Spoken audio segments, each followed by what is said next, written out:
Good afternoon. Welcome to the first Adaptive Mindset podcast. We've got some special guests today.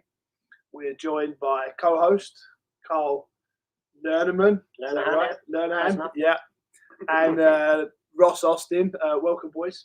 Thank you for having us. Cheers for having us. Yeah, guys, we've got a good show. We've got a lot to get through. Whether we're going to get all of the stories out in an hour, we'll see how it goes. We've got a lot to talk about.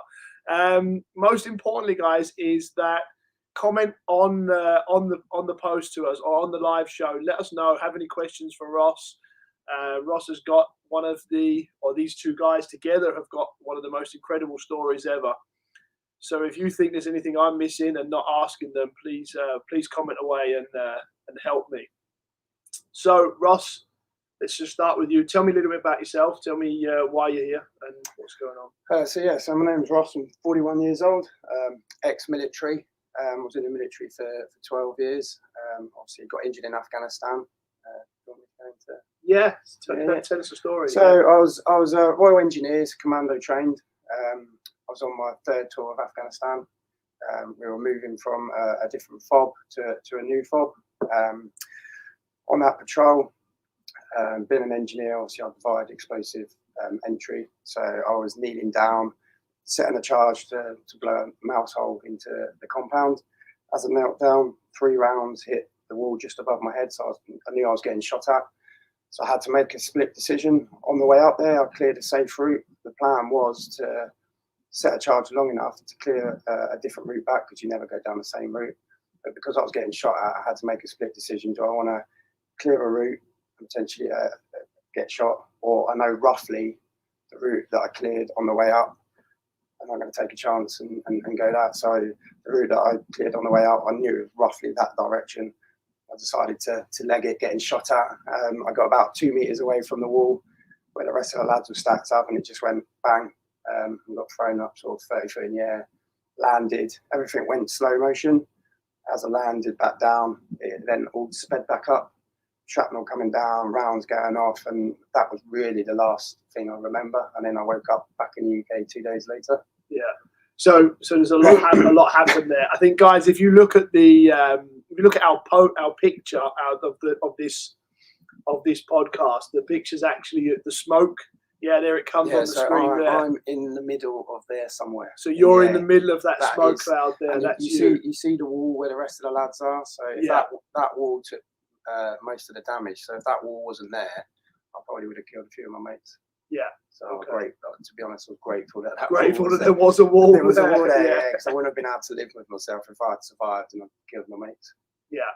So the reason we're here on this podcast is because I've been fortunate enough to meet you through CrossFit and training and functional fitness and racing and wheel wad and all of the sort of training environment. But there's a huge story of how you ended up where you are and how happy you are today. And part of that is Carl. Yeah.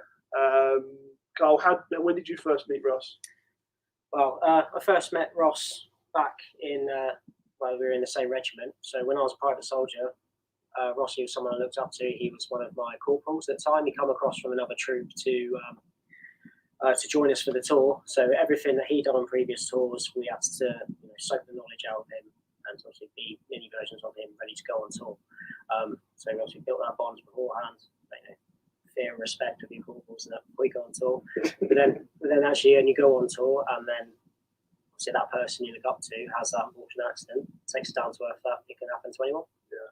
So yeah, it's quite hard hitting when you're a young lad, but obviously being on the same tour, knowing what happened to Ross, we just have to keep pushing forward, and that. So he's someone obviously we looked up to when we were in the military. Yeah. And then he was in the military for a few years, and when he got medically discharged, still had contact, and then CrossFit brought us back together. Yeah. So you did 3 tours of Afghanistan. Well, one tour of Iraq, 2 of Afghanistan. One of Iraq, 2 of Afghanistan. Yeah. And so Ross, you clear a path. You talk about it to me like I'm supposed to understand everything you said. I suppose that's natural because for you it's so normal. But I just want to help our viewers and people listening to go through that process a little bit. So when you say clear a path, what's involved in clearing a path? So basically, you have like a metal detector, mine detector, because in Afghanistan it's covered in mines from when the Russians invaded first time around. So there's lots of mines, and obviously at the time the Taliban were planning IEDs, which is basically a homemade bomb. So anywhere you were walking or patrolling, you always had to clear a path. So that's what essentially we were going up to a compound, because it was a new route, because you never do the same route twice. You had to make sure it was clear. So you use your equipment to make sure it's clear, and that's what I did. So I got up there, it was clear. As I said before, the plan was to set a charge long enough to clear a separate path back, but I didn't obviously have that time, and I had to make a split decision because 3 rounds hit the wall right above my head. I was like, the fourth one could be straight in the back of my head. I had to make that split decision, and that's what I chose. So I'm understanding you clear a path. Why do you never do the same path twice? Because they're always watching you, and potentially they'll come back and set booby traps, IEDs, and if you think, oh, I've cleared that path already once before, you could then walk straight down it, and it might be. So it's just for complacency purposes. So you always take a new path. So your job was to clear the path. As you feel you're getting to the end of the path, you start feeling rounds, bullets coming past you, and at that particular moment, I guess you don't have time to think much there. No. Yeah. So in that split decision, I went from originally I was going to put a minute charge on to get plenty of time to get back, get into cover, and it go off. So I put a 10-second charge on, which is just a fuse, how long you've got left until it's going to go off. So I put a 10-second fuse and lit it, and then just legged it as quick as I could. Just ran. And then I was like, if I get it, I get it, and just had to take that off. Yeah, that was the split decision. It was either stay there and potentially get shot, clear a separate path, potentially get shot, or just take my chances with the route I knew roughly that I cleared on the way up. Yeah, and I must have obviously towards the end just deviated off your path, the path slightly. Yeah, you're quite lucky you're actually running, weren't you? Yeah, the medic said if I hadn't been running, there would have been nothing left of me. So my momentum kind of helped carry me away from the blast, because the blast was big enough to actually take out a vehicle. Because they packed it in like a shaped charge. So normally when you put it in the ground, just put it in the ground, but they packed it 3 sides to use as like a directional charge, which you'd normally put in the side of a road to take a vehicle out. So it hit me from that side. But yeah, my momentum running actually helped me. Probably saved my life, because my momentum helped carry me away from it. So I mean, there's enough. We're going to come on to this later, but there's enough in being on tour. There's enough in being shot at for stress in itself. Do you know what I mean? There's enough for a human being to deal with, and then you've got that you were hit or had the injury and had the explosion on top of that. So there's many factors there, many facets, which we're going to talk about in a minute. Yeah. But Carl, I want to ask you. So you landed a week later, correct? After Ross's accident, what was the feeling like? And tell me about what you came down to. When I came down to the forward operating base, obviously Rossi had been previously injured, and had to meet all lads and friends there. Yeah, there's just a bit, obviously, just like to me about the place. A bit of a vibe. Obviously, someone's been injured. Everyone's on the back foot. What was good as any of the fob is that quite lucky. We're in a place called Millionaires Row, so there was actually buildings inside the compound. So the buildings, and then the name's one Austin House after obviously Rossi's accident, which was a good vibe. Brought the blokes back together. Obviously, so we can just carry on with the tour. Obviously, taking a rough hit, but yeah. So this is a guy you look up to. This is a guy you've trained. Your own words were, "I want to try and be like him in Afghanistan because he's the example." And then this has happened to him. How does that shake your confidence? How does that make you feel? Or do you not have time to think about stuff like that? So you do have time to think about it. Obviously during the day you don't. But you think this is a person you've looked up to. Is your section commander someone who's got that experience? Made you little versions of themselves ready to go to deploy, and then something like this has happened. Just shows that everyone's human. Accidents can happen, but at the end of the day, we have to go on with it. Have to adapt to the situation. Obviously, he's not there anymore. Someone else took over. So basically, there was no corporals at the time. There was a lance corporal, which was the next rank down, who was in charge of the section. So we actually lost our section commander. But everyone had to obviously carry on. It's interesting. I hear you both call it an accident. Is it an accident? Is it an accident, or is it an act of war, or what is it? I mean, I know it's just doing our job at the end of the day. Yes. I think a lot of it's luck based, isn't it? Yeah. You do your skills and drills as much as you want all day long in practice. Stay on those, but at the end of the day, luck's got the other side as well. So Ross, it happens. You're running out. The worst thing happens. You go off the path that you made for yourself, and you say the next thing you know, you woke up in the UK. So, well, obviously, I remember treading on it because it did like it does in the movies. It went slow motion for a period of time. So you remember? I remember treading on it. I remember my weapon getting ripped out of my hand. I remember getting flown up in the air, and then as I landed, it then sped back up to normal time. And then after that, I remember a little bit of pain. I didn't know what my injuries were, but the only pain I felt was when the medics were trying to put the tourniquets on to stop the bleeding because they had to put it on so tight. I was trying to rip them off because they were painful. And then they obviously gave me morphine and basically knocked me out. And then I don't remember much after that. I woke up back in the UK. So there is a click like the movies. It is, yeah. It went slow motion for I don't know how long it was, but then it kind of sped back up. And that's how I saw it. Wow. Okay. Yeah. And so then you wake up back in the UK. And then I wake up. Well, initially, normally in Afghanistan, if you're with a soldier that gets injured, they have that 24-hour period. That if you can get them out and back to the UK, there's the percentage of survival rate is much higher. But I wasn't stable enough to fly back to the UK. If I'd have been another K up further up the road, I probably would have bled out before I'd even got back to Camp Bastion. So that I had to have 10 emergency operations in Camp Bastion, stabilise me, and then they flew me out the next day. So I wouldn't have even made it back to and the UK. You're not conscious for any of this. Don't remember any of it. You don't remember any of that. Okay. So do you hear about that back in the UK? Do you follow it back in the UK? Because you're obviously preparing to fly out to us. Do you hear about that? Yeah, you hear about the stuff that's going on there. You get like situation updates from your hierarchy, sergeant major, the CO. You get them on board and they just let you know how they're doing, how they're progressing, what the chances are. So you get back to the UK. What's the first thing you remember back in the UK? Just seeing my mum and my dad there. Yeah, woke up in intensive care. And then just seeing my mum and dad. But funny, my mum told me a story after that. Obviously, in Afghan, I had a massive beard and really long hair, and she didn't recognise me at first when she came in, and she thought that they'd made a mistake. And then she said until I opened my eyes and she saw my eyes, and then she remembered it. Just realised it was me. Yeah. To be honest, I was 6 months in intensive care, pretty much every day, going back and down to theatre having operations. I had 42 operations in total, loads of skin grafts, and then after about 6 months in hospital, I then got sent to Headley Court to start a sort of a 2.5 to 3 year rehab process. So you're in hospital for 6 months. You have 42 operations.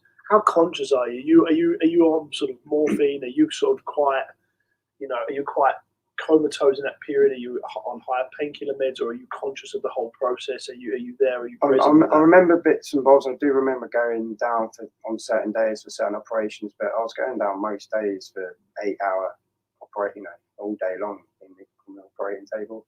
So I do remember some of it coming out of it, but most of the time I was just asleep, or I was on morphine, tramadol, amitriptyline, you name it. I was on about sort of 30 tablets a day. But I couldn't get enough food in me, so they used to add a tube through my nose and they used to drip feed me through the night to get my food in because I was so weak from the operations all day. Yeah. So you've basically been operating on every day. If you had 42 operations in 6 months, that's pretty much every day, if not. Yeah. Your body's burning loads of calories just to repair itself. Yeah, they said if the fact that I was so fit and healthy when I got injured probably helped with my recovery process as well.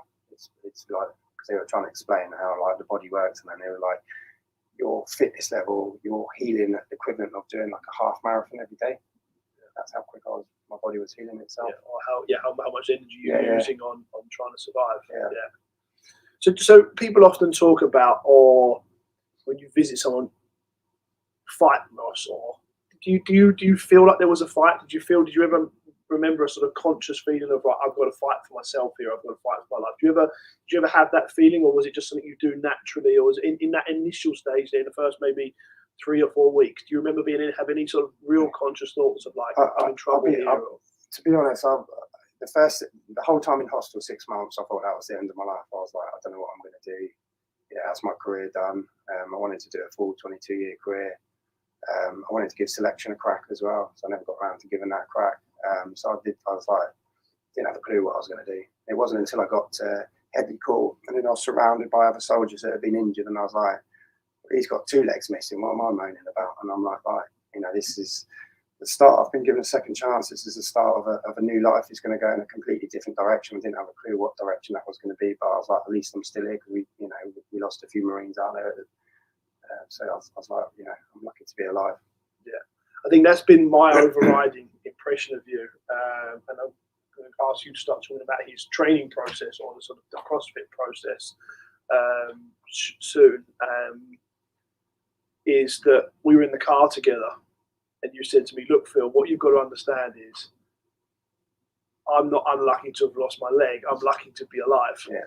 You know, and that was one of the things. You know, there's moments where you remember where you are when someone said it, and it just has set off a world of thought in my head since that point. So what I think we're interested in, or the viewers must be interested in, is how do you go from laying in 42 operations in 6 months, having those thoughts, because there must have been some real dark times. There must have been some times where you say, I thought my life was over. How do you go from that? What's that process? What's been the sort of major role or the key thought processes you've had that have got you to a point now where you actually feel, I wouldn't say lucky to lose your leg, but your words were, Phil, I wouldn't change a thing. I asked you. No, I wouldn't change a thing. But my darkest moments, even though I had those thoughts, my darkest moments was once I got medically discharged. So after 2-3 years of rehab, being sent home, and I was sat at home for 2 years doing nothing. Had no reason to get up. No, didn't have a job. Didn't have anything to do, and those were the tough times mentally. I'd lost all my fitness. I had no reason to get out of bed. I started drinking quite heavily. I took quite a bit of drugs as well. Really? And I actually tried committing suicide twice. Did you really? Yeah. I took all the tablets that I was on. I tried to overdose, but because I drank too much alcohol, I ended up being sick, which brought all the tablets back up. So you've had some dark moments. Yeah, some really dark moments. Yeah. And so I think, if it's okay, I think what we need to do to help to the inspirational part of it is, how do we go from that to, what was your words you said to me at Will? Phil, I'm living my best life. Yeah. You know, you are. Look at the smile on your face. You know, what have you seen in Rossi? What have you learned from Rossi? What is that you've seen him in those moments? What can we learn from him there? So I remember around about the time you were having bad times, when we were meeting up, having bit reunions and that, and lost the first one at the bar. So it was like bottle of Jack Daniels, bottle of vodka, and getting the whole bar, just walk around it. Looked like he was having a good time, obviously hurting inside.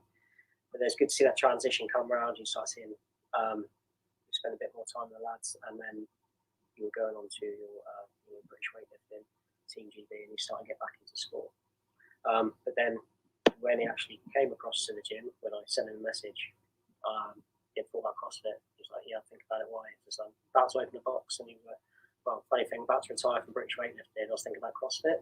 Literally just puzzle pieces just fell together. Then he came in, and he walked in. It was literally looked like a bit swollen. And he just literally I was a big and strong man. Bench pressing for days. It was like 180 kilograms of that. Then he come back and he jumps on the rower, and then he flat packs himself, literally just doing 10 calories. Yeah, he shut me on the rower day one, and he died. He nearly died. Yeah, but the mental motivation there, the strength was back. It was always there, being an ex-forces and a commander and that. But yeah, just pushing himself. He just got better day by day. Literally one bit better every day, just kept pushing through until he got so advanced for the class that he was winning everything with one leg. Yeah. Just literally driving through, he's like, everyone's finishing the WOD die and line run, he's like, what's next? Well, just like, well, you haven't done muscle ups, let's try that. Go straight on to the next thing. So that sort of, you're saying, is what it pays to be a winner. He says it every day. But that attitude is both a gift and a curse, isn't it? Because your darkest moments are accentuated by that extreme behaviour. You've got, to do what you guys have done. It's bred into you in the military as well. It's literally bred into you. Exactly. They're trying to break you. It's like, be broken, or it pays to be a winner. Yeah. So is there times where it did break you? I mean, you said you tried to take your own life. Yeah, as I said, that was the time when I was going through quite a messy divorce as well. So I had obviously that on top of it as well. And then it wasn't until when my son was born, I think that was the light bulb moment for me. I was like, right, you know, I've got this little baby that's dependent on me now. I've got to start getting a grip on myself. So you found meaning in that. Yeah, and then I just said, right, I'm going to just start going to the gym. And I just started going to the gym, just lifting a few weights, just getting out of the house basically. And then I found just the more I went to the gym, I just felt my mental health started to improve a little bit. And then it got quite addictive. I was going to the gym every day. And then I came across this email for powerlifting. I'd never even heard of it or thought about it. And it was just like bench press. And I thought, you know, I'm not bad at benching. I got an invite down to go and try some benching at this camp. Really enjoyed it. Found out there's a lot more technique to just benching than you think. And then I ended a local comp in Manchester, came fourth on that, and then I competed at another comp, came second. And then after that, I got an invitation to the British Champs in 2015. They were like, come and compete with the GB squad. Have an amazing experience. You'll be in front of a crowd. You'll be up against the best in the country, and just have a really good time. And I went up there and won it. Became British champion in 2015, and then the next night I got offered a contract. There you go. And that was it. And overnight became a full-time athlete, and then was training out of Loughborough. So just turn that sort of negative momentum into positive momentum through sport and exercise, and obviously meaning for the son. Yeah. So is that the advice? Is that the advice? Just find meaning in sport. Yeah, I think sport plays a massive part in. You don't even have to be a full-time athlete. Just doing some sort of sport or fitness or activity just helps massively with your mental health. Yeah, definitely. I think that link is really big. So he comes into the box. I'm going to ask you about prosthetic legs and all that sort of stuff in a minute. But he comes into the box for the first time, and obviously the roles reversed now. You're the boss. Yeah, he's the student, and you've got to, you know. Were you nervous?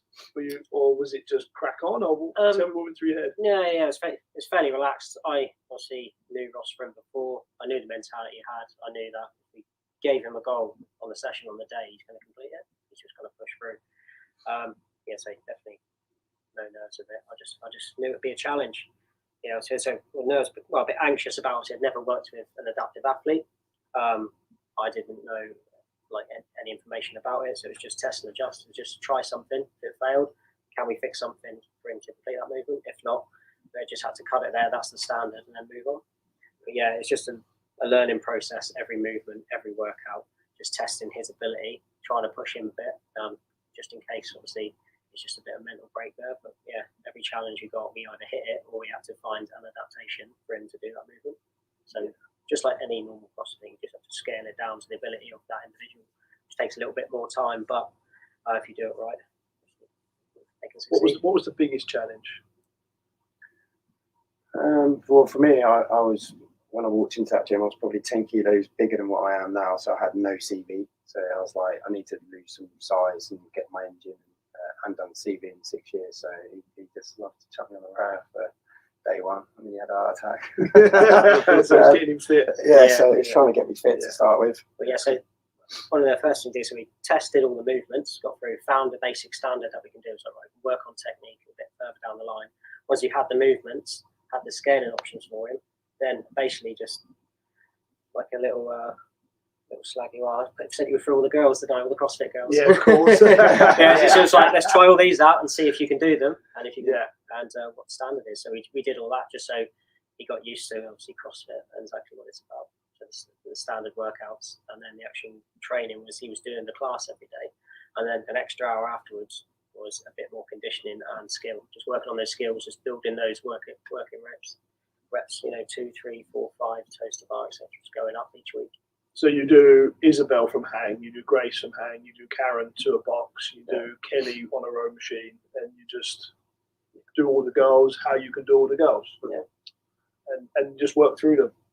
Yeah, because obviously I walked into the gym like 2 weeks before the opening. That was the first time that they obviously announced the adaptive division. So obviously you can't kind of chuck me into the open without even telling me. Yeah. Why not? And I think one of the workouts had bar muscle ups, and obviously I couldn't do them then because I'd only been in the gym like 2 weeks. And then it was at that point where in that workout where you had 10 bar muscle ups, and I tried for like whatever was left of the wad left, just trying to get one, and I couldn't. And I said to him after that, I was like, I never want that to happen again. I need to learn everything. Yeah. that's not happening And again. you did. And I did.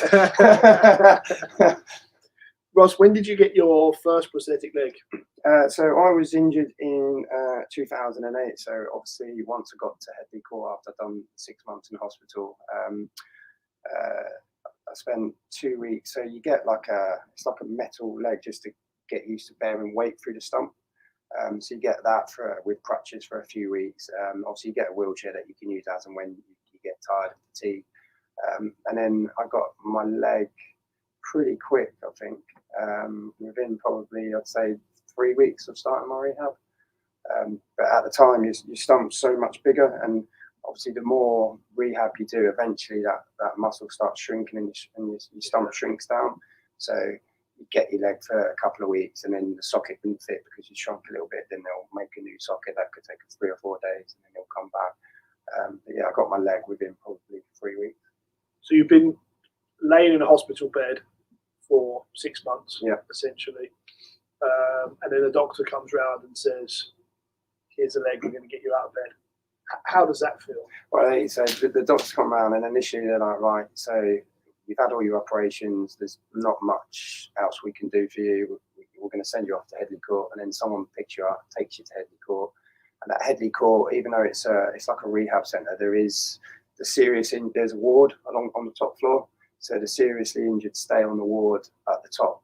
So you stay there for 3 weeks at a time, and because there's not enough beds to cater everyone, you do 3 weeks at a time rehab. And obviously, from being in intensive care for 6 months doing nothing, 3 weeks of rehab's quite tiring. So you do 3 weeks. You then got sent home for a week. Other lads would come in, take the bed space for 3 weeks. They'd go in, then you'd go back. You just rotate through like that. So I did 3 weeks on, a week off for maybe 3 years. But I actually, I don't know if it's me or I'm just weird, but I actually loved my time at rehab. That 6 months when you're just in bed doing nothing, not moving, and you think your life's over, and then all of a sudden I'm back with the lads, and there's the banter comes back. I mean, I'd go to the shower, and I'd come back, and I'm like, I'm sure I left my sock on, and then my shoe on, and then I'd take my sock off, and the lads had painted my toenails or something, or Josh, who'd lost both of his legs, he'd shuffle on his bum to the shower, and I'd put his chair in the lift and send it to the bottom floor, so he has to go and get it. So it's all that bit of banter and a bit of fun, and then you start doing fizz again, and you're trying to beat each other and that. So my 3 years were great fun. Great fun. It's typical you can find the positivity in there. Yeah. And then we're at home, and then suddenly you're on your own. And then I'm on my own doing nothing, and that's when the bad times started. Because you leave that environment where everyone's in the same boat. So if you have a crappy day, you can pick your mate up, and vice versa. And then all of a sudden you finish your rehab. They can't do anything more from you. You're done with the military. The military kind of wash your hands off you. You get sent home, and then you're on your own. I think that's why you found such an affiliation in CrossFit and in the trainees, that community, that gym environment, and obviously that Carl's box there. Is that one of the reasons you think you love it so much? Yeah, I think that is, and the fact as well is that I've just started my 3rd year in CrossFit, and I don't think I've done the same workout once as in like the training program. Whereas when I was in the GB squad, it's the same training process, and I was starting to get quite bored of it. But CrossFit, I just love the environment, the vibe. It's almost like a lifestyle as well. I just love it. So, what was the? Do you guys ever have any frustrations? Do you ever have to deal with him throwing his toys at his pram because he couldn't do something? No, we've actually had like a fairly clean process. Like I say, given the workout, he'll get it done. If he doesn't, he'll just have a little bit of word for himself, just like, yeah, we need to change that. And he'll be straight on and goes, how can we change that? And I was like, have an idea, right, we're going to get this bit of equipment in, or we're going to try and sort this out. It's just trying our best to obviously adapt it for him, every situation. But yeah, he's always positive.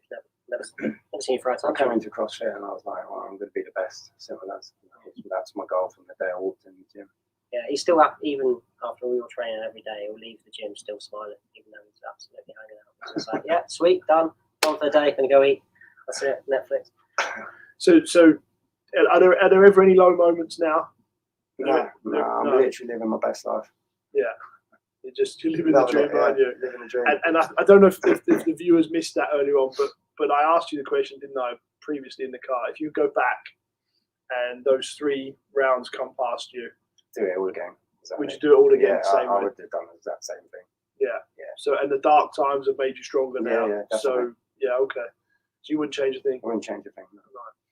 Is I had the pleasure of meeting your mum and dad. We travelled to Wilmot together, didn't we? And we're going to talk about that experience shortly. And they told me a story about a Christmas. Yeah, so I got injured in sort of middle of November, and then come Christmas time, everyone was going home, and I was like, I don't want to be left in hospital, man, on Christmas Day.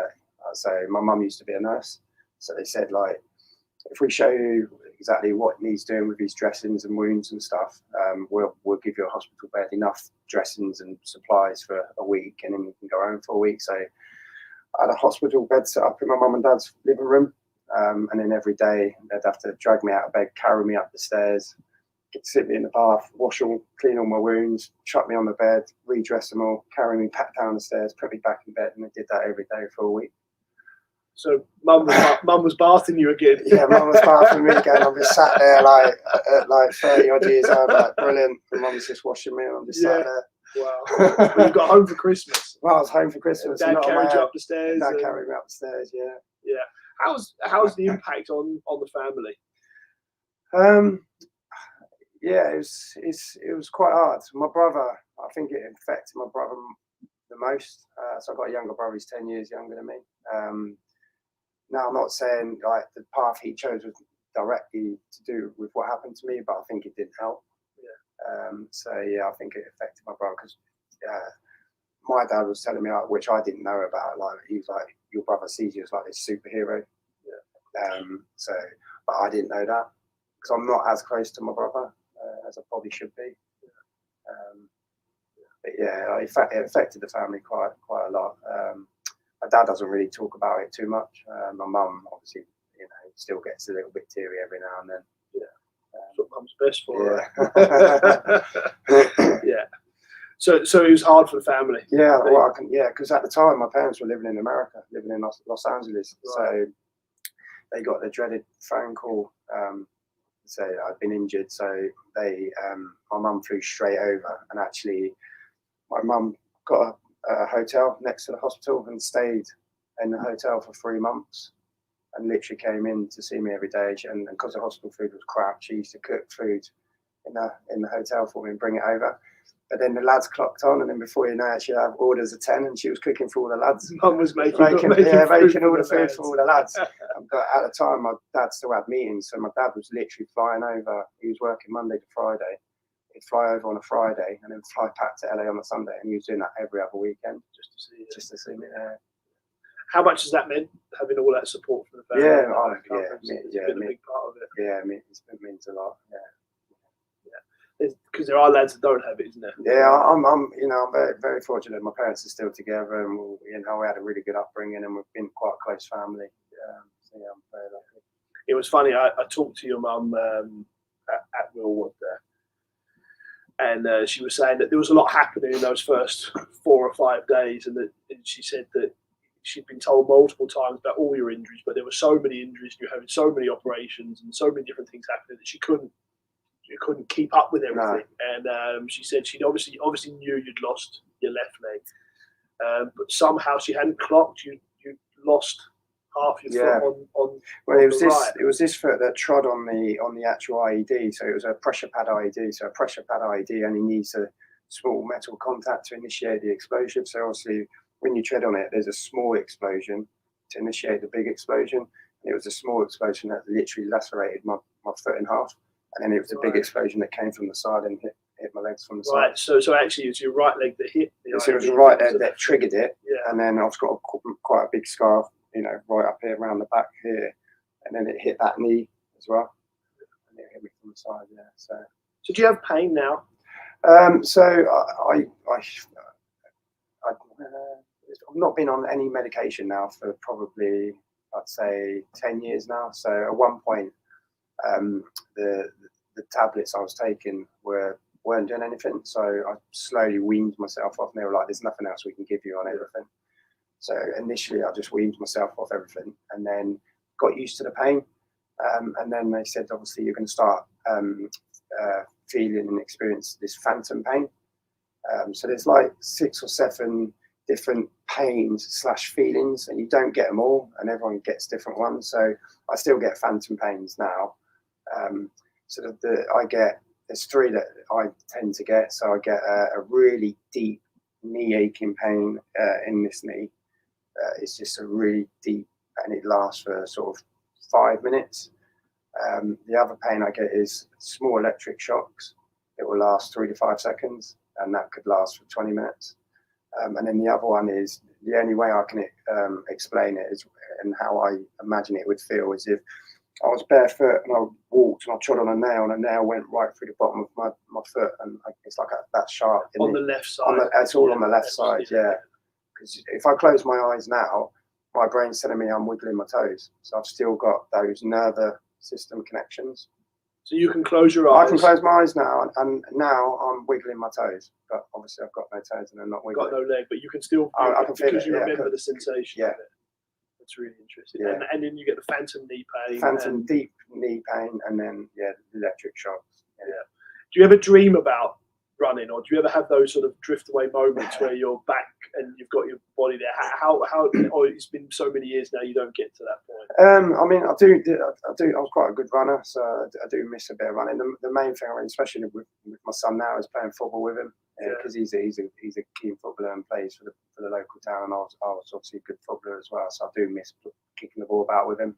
Yeah. But other than that, I don't miss anything else that I used to. I mean, I can probably do more now than I could do. You're in better shape now. Yeah. So what do you remember his first one? Was it the Open? Yeah. Well, so yes, first WOD was just a normal WOD for the day. But yeah, the Open was 2 weeks into it. 2 weeks into it, I wasn't even fit. Yeah. Couldn't do half the movement. Yes, that was 21. Yeah, 21. Yeah. So there must have been. I mean, I've seen Ross a few times fall over, and there must have been some times where.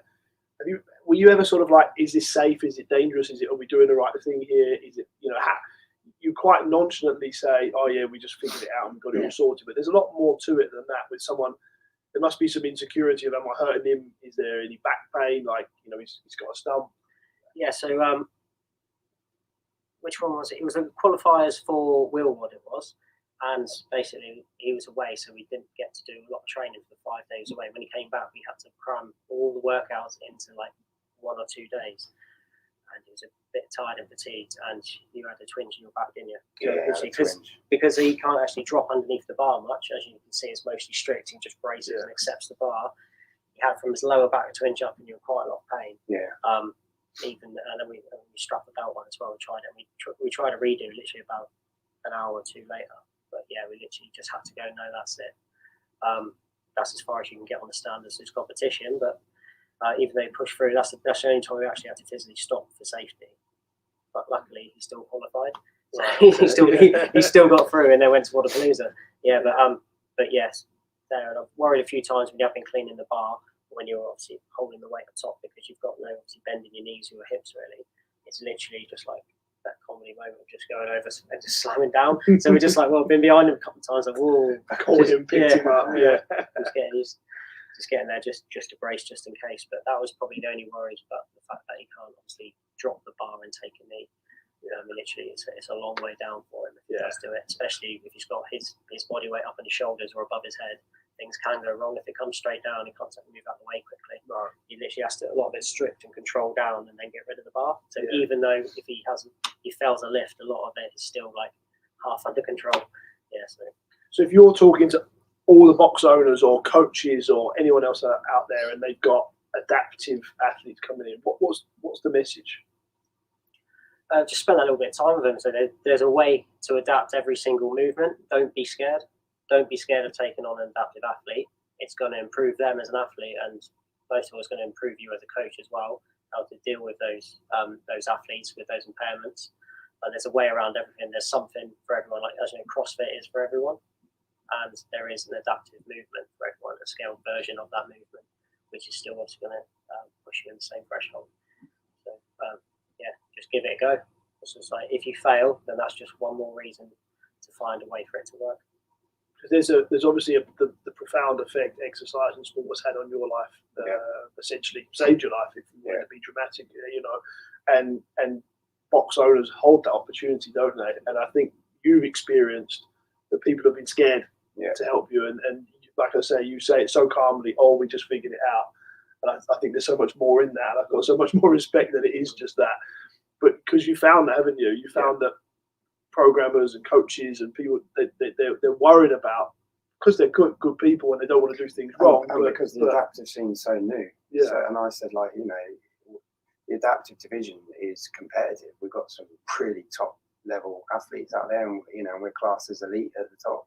So, you know, why are you not going to? You're going to get more athletes as they progress in their career, coming to the big training people and going, you know, I want you to train me, and if you're going to turn them away, then you're missing out. So coach, just take time. I think that's the message I heard. Coach them as you would coach normal people in the box, wherever. Just take time. And I think that's the one thing I felt from you, Ross, is you've got the answers yourself most of the time. Most of you know your injuries better than we know your injuries. Yeah. So actually listen to them, and they'll tell you how to help them.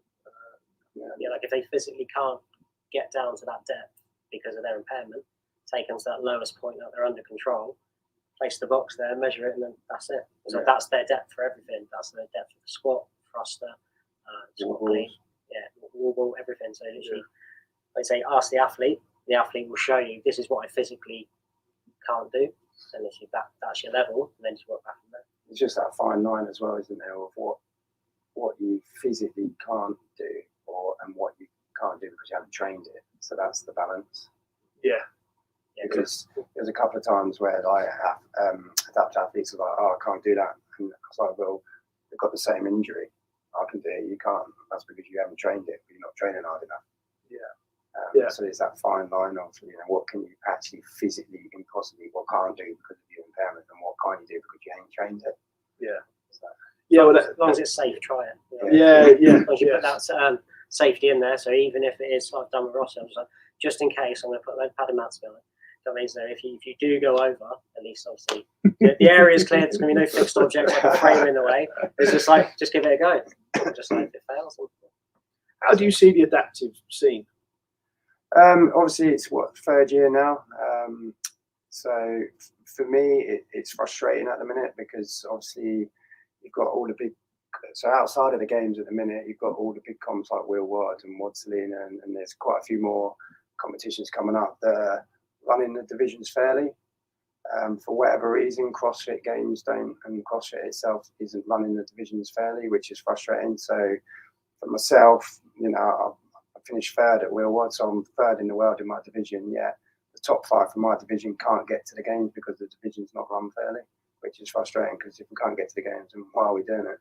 Tell us more about that, Ross. When you said not run fairly. Yeah, so basically in the lower extremity, and it's the same for upper as well. There's 2 subcategories: 1 point and 2 point of contact. So 1 point of contact is like myself, single above knee or a double below knee, and then you've got 2 point of contact, which is like a single below knee, or an athlete that's got 2 legs but have got some other kind of impairment to the legs, but they've still got their 2 limbs. And most of the competitions worldwide have those 2 subcategories, but for whatever reason, CrossFit won't do it. They've just chucked us all together. So unfortunately, the top 5 positions to go to the games go straight to the 2 point. Okay. So who are you competing against? Let's give some context here. So not as in names of people, but in terms of what at the minute, obviously, in the games in the open at the minute, so I'm competing against, obviously the same for my category, we're competing against the 2 points of contact. So we're competing against guys that are single below knee. Now, there's guys that are single below knee that are good as RX elite athletes because they've got that knee joint. Essentially, they've just got a prosthetic foot, but they can still squat to depth. They can still do every single movement and not necessarily need to take that limb off to do that movement. And they're really good high level athletes. Now, with me, there's certain movements I can't do with the leg on. I might have to take the leg off. So straight away, I'm obviously have that transition process. And then obviously it's the same with the guys that have got 2 legs. You know, there's guys out there that have got two legs still that still can do every movement, you know, to standard. Now, you know, we've got no chance against those guys at all. So you mentioned Will Wad. Yep. You were at Will Wad this year. Yep. Tell us about that experience. Yeah, it was great. So obviously I'd heard about Will Wad from a few, obviously being new to CrossFit, a lot of the athletes in my division was like, you need to get yourself to Will Wad. That's the one that everyone really concentrates on really, because it's one that's run fairly. And all these other comps that are sort of coming up and that are model themselves off Will Wad. So obviously two stages of qualifiers. So yeah, stage one, I think stage one, I just qualified, and then I came on the program with you guys, and then within 6 months, stage two, I qualified second. So it showed the progression of the training, and then yeah, was lucky enough to qualify for Will Wad, and then went out there and had an absolute blast, because obviously the adaptive community is so close. After you've done a few comps, you get to know everybody, and it's normally the same faces that go. It's just a great experience, a great laugh, and the good thing is when you're competing, once you've finished your workout, you don't just go. Everyone just stays and supports the other athletes that are still, pushing themselves, and you're cheering them on and encouraging them. It's just a great environment. So you get to Will Wad, and you've got no left leg. You've got half a foot on the right, and one of the first exercises you're given is weighted kettlebell goblet squats. Yeah. And you say, "Oh, it's no problem. I'll be allowed a box." Yeah. Normally you would. Yeah.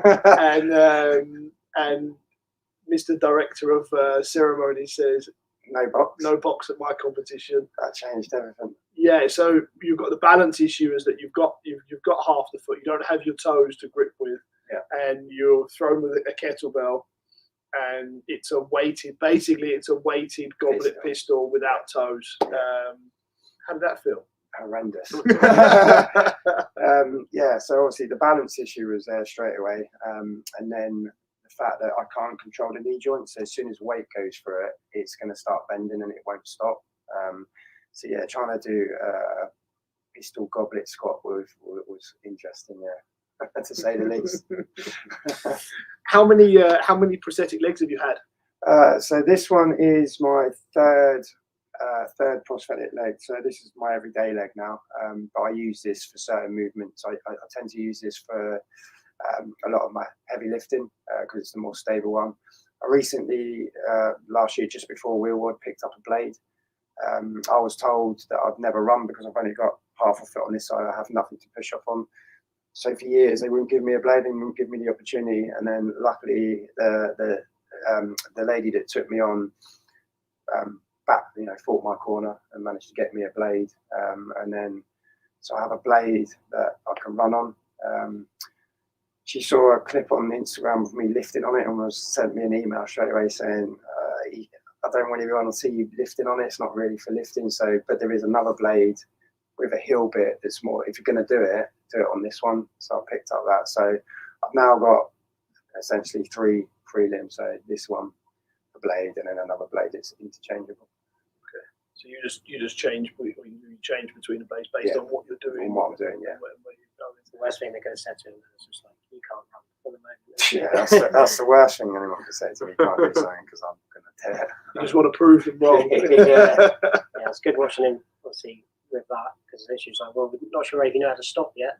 So they had a long distance at the gym. I was like, try and stop a lot sooner than you think. And he did try to stop, and he just kept coming. Just ran into the desk. I think I sent you the video. Yeah. I was just running, but I had a massive smile on my face. I haven't run for 14 years. Yeah. So I was like, you need to get to this bar. Don't stop at the bar. Stop a lot further. He was running into cleans. Yeah. So Ross, what's the message here? I suppose it's just like, anything's possible.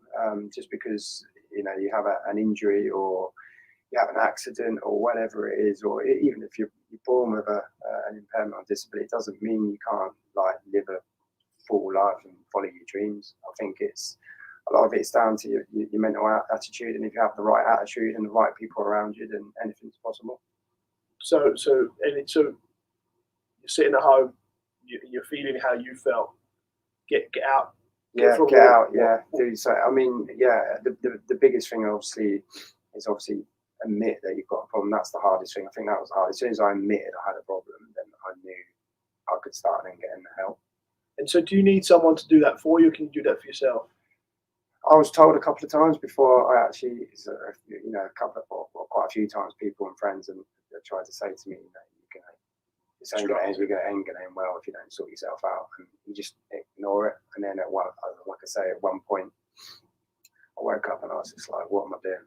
What the hell am I doing? I'm still alive. I lost mates in Afghan. There's lads that have got 3 limbs missing. You've got 1 leg missing. Get on with it.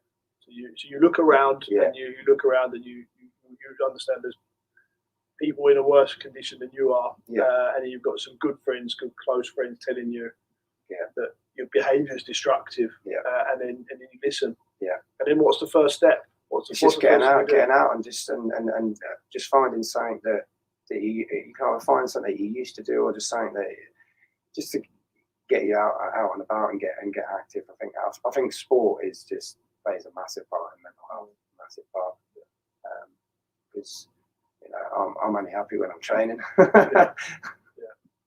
So you got out, you go down, you meet old friends who actually do a lot for you, help you out a lot, give you a lot of time and teach you a sport. Yeah. And then you end up 2 or 3, 4, 5 years later sitting there living your best life. Yeah, it's exactly. a wonderful story. Yeah. Good. Anything you guys want to say to finish up with or round off with? No, just like I said before, don't be scared on taking an adaptive athlete. Just give them that little bit extra time, and then just help them reach their potential. It's rewarding anyway, being a coach, watching an able-bodied person get their first strict pull-up, double under, any of those moves. Again, an adaptive athlete to do it, it's just 10 times more inspiring, 10 times much more rewarding as a coach. Thanks for joining us, guys. Cheers for having us.